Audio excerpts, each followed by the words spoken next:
Hey creeps! Oh boy, do I have a good one for you today. In this story, I'm joined by a guy who goes by the name of Sociopathic Pasta, and we had a blast. I'm sure you're all going to go crazy for it, just like him, or me, or maybe you're all just crazy. You get the point. Let's see what he thinks.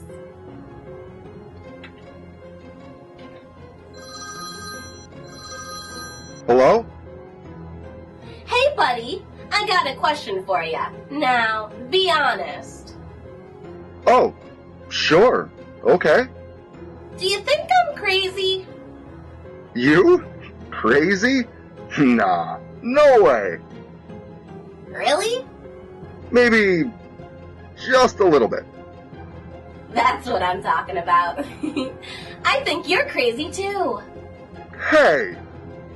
You wear a mask with nails through it. Touche. See, that's what I'm getting at. All a matter of perspective. For example, I could send you a dismembered head, and you could either stick it on the stake and put it in your front yard, or you could call the cops. You could take it as a threat, or a nice housewarming gift. All a matter of perspective. Yeah, I got you. By the way, how'd you like your gift? I'm gonna stick it on a stake and put it in the front lawn. It's gonna look great. Ah, see, you and I are going to get along very, very well. Enough of that. Now, let the story begin.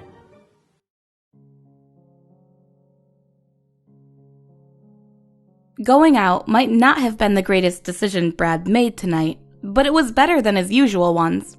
His options were to stay home on a Friday night and watch TV as usual, or go to a bar and watch TV in hopes of some human interaction. He wasn't the best at mingling, but tonight he figured, why not? If anything, he could do some drinking and people watch. That was always entertaining. It was only 11:30 when he arrived at the bar. Targ's Tavern was the only bar he knew of that had TVs on every wall and about 20 different craft beers on tap. He enjoyed trying new local brews every now and again, something to keep the taste buds excited. As he walked into the bar, he noticed how incredibly loud and crowded it was. It was almost like listening to that static station on the television that sometimes popped up while flipping through channels. He had thought it only got this crowded much later in the night, but that didn't deter him from moving forward. He came here to be around people, and that's exactly what he was, around people. He swiftly walked up to the bar, avoiding the groups of rowdy young men scattered about. He picked a seat right in front of the large TV and got comfortable. As he settled in, he decided to take a look around, just to check out the crowd. There was plenty of people around, but none that caught his eye.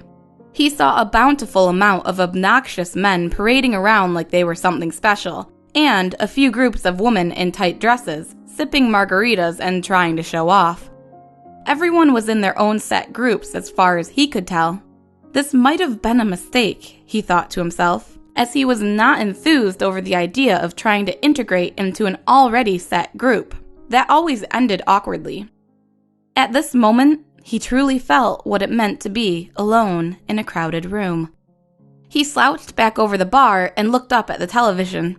He could just buy a beer and watch whatever show was on, no pressure. He didn't need to go out of his way to mingle. He was pretty content with his life.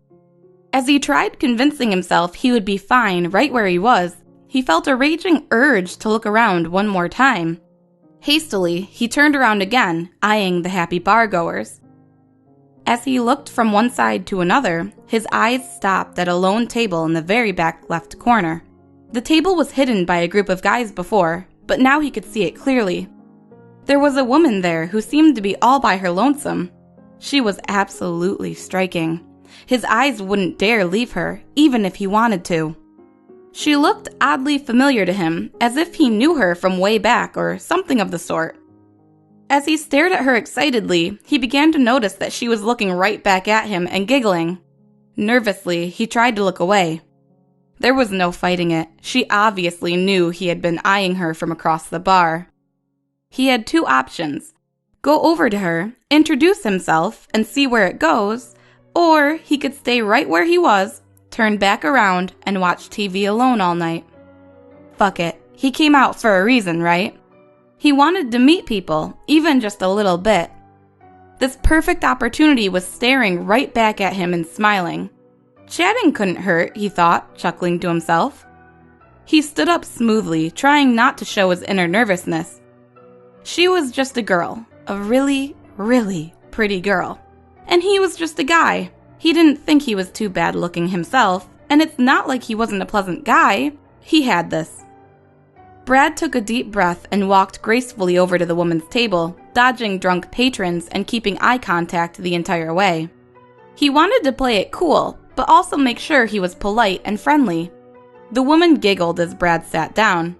Suddenly, he didn't feel so alone. In fact, everyone else in the room disappeared as he looked at her glowing face. She bashfully tensed up as he took a seat. Her cheeks turned red as she looked back at him. "Hey there," she said playfully. Hey, I couldn't help but notice you from across the... Brad stopped himself and laughed. Wow, I never thought I'd actually use that cheesy introduction.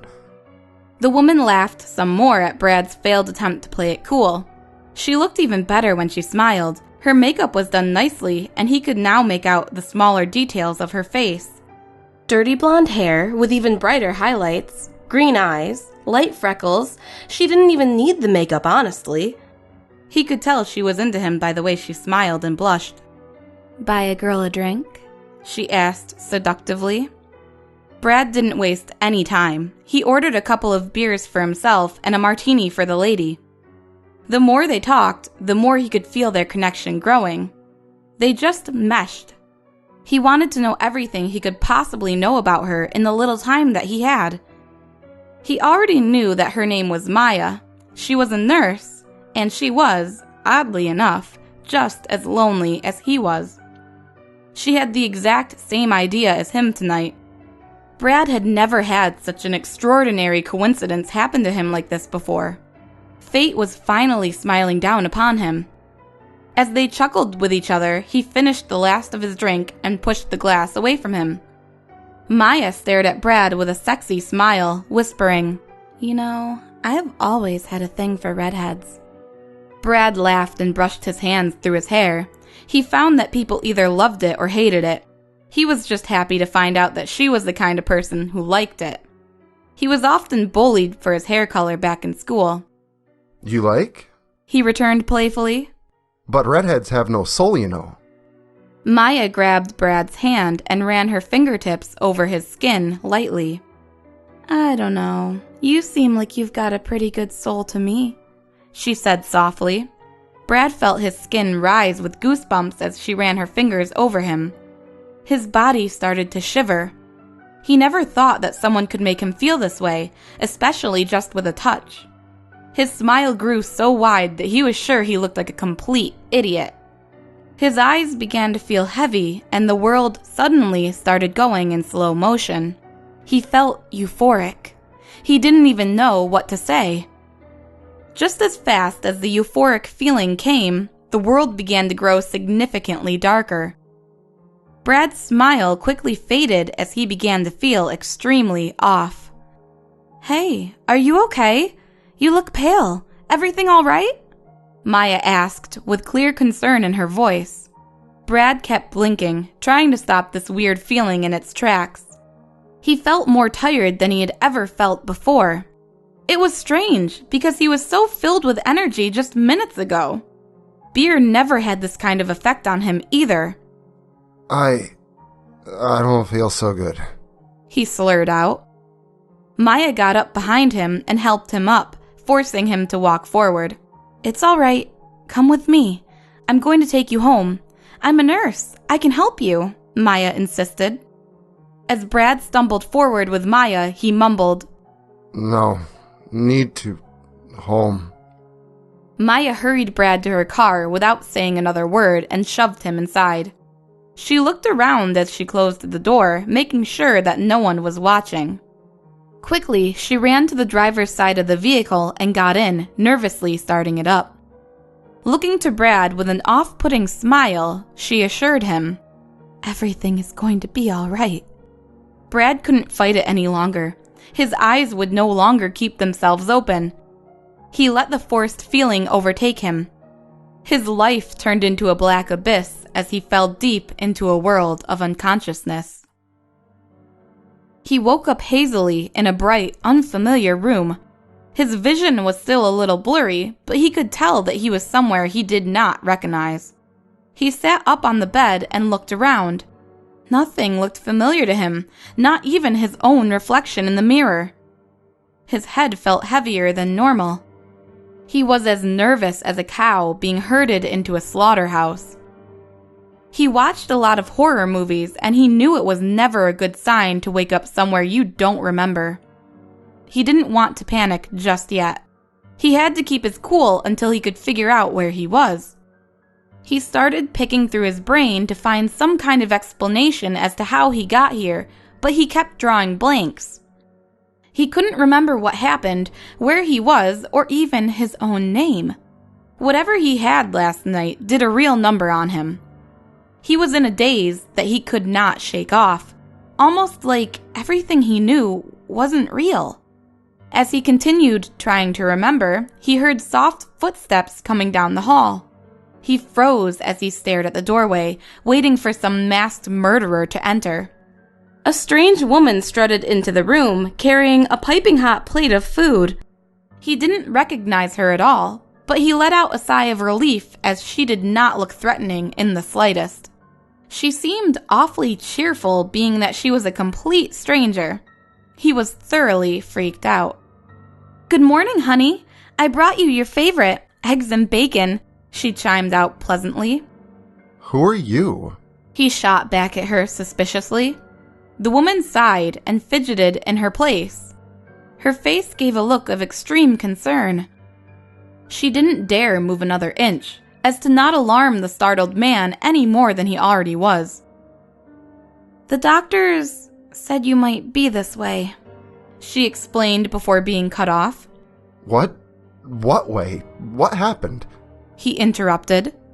She set the plate down on the edge of the bed and calmed herself. She looked at him with sorrow. "You fell off a ladder, Kyle. You hit your head pretty hard and got knocked unconscious.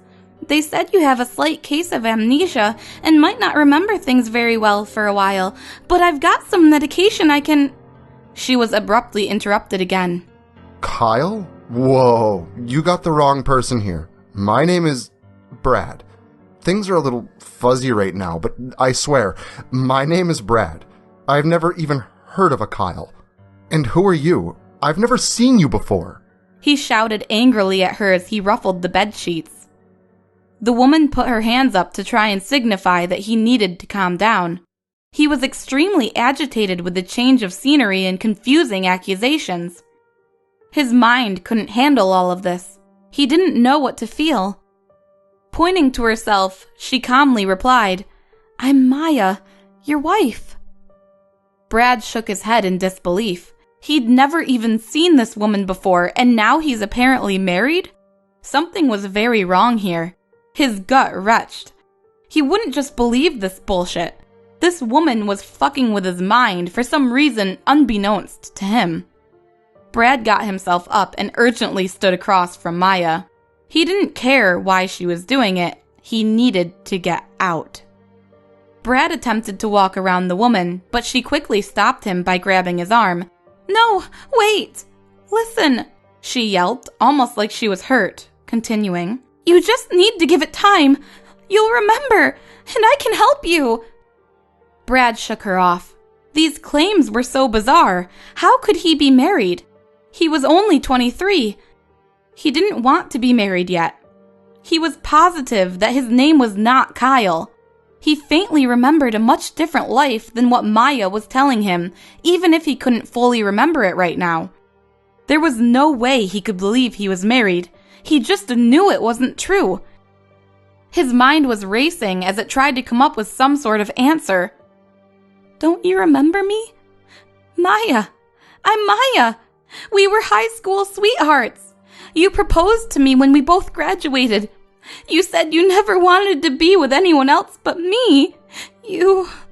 She stopped. Brad was beginning to feel bad. His heart hurt for her. This woman clearly had problems, especially for her to believe all of this crazy stuff. She was probably just lonely, but Brad did not have the patience or time to fool around with that. He lightened up a little bit, against his better judgment. Grabbing Maya's arms, he said, Maya, you seem like a really sweet girl, and you're not bad looking in the least bit. I bet any guy would be lucky to be married to a woman like you. But I'm not Kyle. Maya dropped her head a little in defeat. He could feel her pain as she sniffed softly. As he looked into her gorgeous green eyes, he thought about something. Maybe he could give her closure. His parents would certainly be able to tell this woman she had the wrong guy. Look, I'm going to prove it to you right now. Let's call my parents. They'll confirm who I am, and we can both move on. Now, where's my phone? Brad questioned softly. Maya backed up a little, rubbing her hand on her arm. She looked tense, but Brad couldn't tell why. Don't you remember, Kyle? You broke your phone when you fell. We've been meaning to get a new one for you, but we haven't gotten around to it, Maya stated slowly. This girl was just trying to prolong the inevitable, but he wouldn't let her outsmart him. Okay then. Well, give me your phone. If you are, in fact, my wife, then you must have my parents' phone number, Brad returned quickly. Maya shook her head sadly, replying, Sweetheart, I hate to break this to you all over again, but your parents are dead. He felt a pang of anger surge through him. That was a complete lie. His parents were alive and well. They were living somewhere warm. He was sure of it. He couldn't remember exactly where right now, but he had a strong feeling about it. He had to listen to his gut. No more playing around. Okay then. What about my friends? You must have some of their numbers, he returned coldly. Maya looked around the room nervously. My phone? I lost it, actually. Things have been so hectic, but when I do find it, we can definitely give them a call, she explained innocently. Of course her phone was lost, he thought. Brad was completely done with this situation at this point. Let's look right now then, he demanded. Maya watched as Brad quickly walked out of the room and disappeared into the hall. I'm sure we can find it if we both look, Maya yelled out after him. This whole predicament was insane. Brad didn't even want to look for the phone anymore. He just wanted a way out. He felt like a rat trapped in an unbreakable cage, and he wasn't about to find out what she was going to do with him. He quickly ran to the hallway outside of the bedroom. There was doors lined up on either side of him, and then the hallway turned. He figured the turn would lead him to some sort of stairs or maybe the entrance to this place. He quickly sprang forward down the hall and turned down the hallway. He was right, there was stairs leading down. He was sure that that had to be his best bet. To his left, there was a gigantic, heavy door that looked like it belonged to the garage. That could be his way out. His eyes gleamed with hope as he snuck to the door and opened it slowly, revealing a large garage with plentiful workstations around. Surprisingly, there was no cars inside, and it was closed, but he knew there had to be a button around that would open it. He quietly closed the door behind him and turned on a light. The room lit up before him in a flash. The garage looked run down and old. There was odd stains all over the cement ground and streaking down the light brown walls. Suddenly, he was hit with a smell he had never encountered before. It was foul. He couldn't tell if an animal died in here and was rotting out, or if there was some sort of gas in the air that was causing it. He couldn't bear it. He almost threw up as he stood there. His stomach revolted against the air he was breathing in. He covered his nose with his hand to try and block it out. He couldn't stop now. He was almost free. As he looked on the walls for a button, he realized that the walls were plastered with newspaper clippings and articles. Curiosity overtook him for a moment. This was the weirdest shit he'd ever seen. He walked up to one of the walls and read one of the headlines. Man killed in horrific car crash. He saw a picture of a wrecked car below the headline. That was an odd thing to have hanging in your garage. As he looked around at the articles, his eyes stopped at a particular picture. There was a smiling man with red hair looking back at him. He read the beginning of the article under it. Kyle Radler, 23, killed in devastating car crash Monday night. His jaw dropped. Kyle?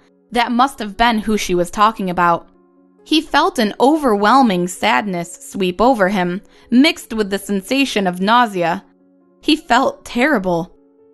What was most disturbing was that he kind of looked like him, seeing as they both had that same red hair. He felt sorry for Maya, but he knew now that she was obviously delusional.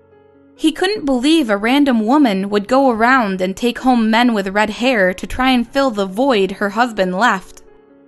He didn't want any part of this.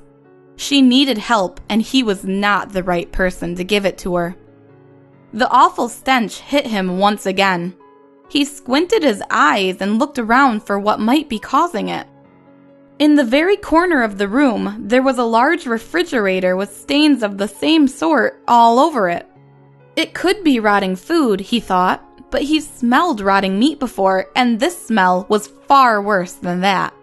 It was growing even more putrid by the second. He carefully walked over to the disgusting fridge and grabbed the handle. He wasn't sure if he wanted to know what was in there, but he couldn't fight the urge to open it. Throwing the doors open, he revealed a horrifying scene. His heart dropped in his chest. He couldn't breathe anymore. There was dozens of dismembered heads sitting upon the wet racks. They all had one thing in common. They were males with red hair. Some of the heads were completely rotted out and covered in some rancid black substance, while some looked fresh and still had a slight color to them. He could see some pieces of hacked flesh and strings of torn muscle hanging from them.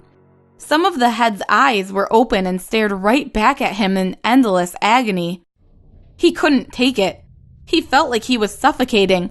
The world was crashing all around him as he stood frozen in his place. Brad's stomach turned like a Ferris wheel. He couldn't stop this horribly sickening feeling in the pit of his stomach. He tried to hold back vomit as he finally looked away in utter terror. He stumbled back in disbelief. His body ached severely as he realized what he was really here for. He needed to get the hell out of here. He jumped when he heard the sound of a door open up. The pit in his stomach grew even bigger as beads of sweat dripped down his forehead. "Did you find the phone?" Maya asked coldly. Brad turned around slowly, afraid to even look her in her eyes. Maya had a sharp butcher knife in her hand. She was standing right in front of the doorway. There was no way for him to escape. He looked around furiously, trying to find the button on the wall that would open the garage. Maya didn't even look like the same girl he was talking to just minutes before. She looked sickly. Nervously, Brad stuttered out. No, I didn't find anything. Maya cocked her head to the side, replying, "Oh, well, that's too bad." Maya glared coldly at him as she began walking closer to him. Brad backed away from her, holding his hands out. He didn't want to die yet. His body was failing him. He was tripping over his own feet. "Stay back! You're fucking crazy!" Brad yelled at her. Maya continued forward. The look on her face was apathetic and unforgiving. He knew she wanted to place his decapitated head on that rack and let him rot there like the rest of them for eternity. "Kyle, calm down. Everything is going to be all right. I just want to help you," she returned harshly. "I don't want to hurt you, Maya, but I will." Brad yelled as best he could, pleading with her.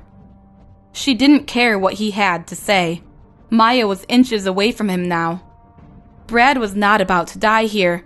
His body went into fight or flight mode. He felt like he was on fire, Finally, he felt a rush of adrenaline kick in. When Maya was in arm's reach, he grabbed her hand with the knife in it and fought for control. Maya tried to stab, but couldn't match his strength. After seconds of struggling, Brad grabbed the knife out of her hand and quickly stabbed forward into her chest. Maya screamed out loudly and fell forward into Brad's arms. Brad just stabbed her. He felt like this wasn't real. He couldn't even comprehend what he had just done. All he was thinking about was staying alive. There was nothing he could do, he thought to himself. If he didn't stab her, she would have decapitated him like the others. Brad held Maya there in shock as she cried out in agony. I just wanted my Kyle back. I just wanted you back, she slurred out. Brad didn't know what to say. This woman was dying in his arms. He couldn't do anything now. He was so disheartened, even if she was trying to kill him just the same. He rubbed her back and ran his hands through her hair. Tearing up, he softly spoke. It's okay, Maya. I know. Things are gonna be okay. What else could he say to her? It didn't matter. Maya wasn't answering anymore. He didn't feel her back or chest moving.